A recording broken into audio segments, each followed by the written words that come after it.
Hello everyone, and welcome to the Clinical Cousins YouTube channel.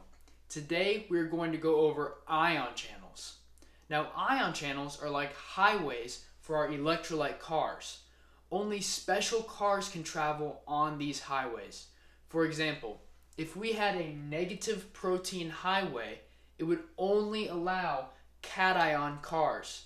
And if we had a positive lined protein highway, it would only allow anion cars. Some of our highways only allow cars to travel at certain times. They do this by gating the highways. If an ion channel highway is open all the time, we say it has high conductance. And if it is closed most of the time, we say that it has low conductance. Clinically, we should know that the acetylcholine receptor highway allows positive sodium and potassium cars to enter the cell when it is opened by an acetylcholine neurotransmitter. As always, thank you for taking the time to learn with us today, and remember to like and subscribe for more content.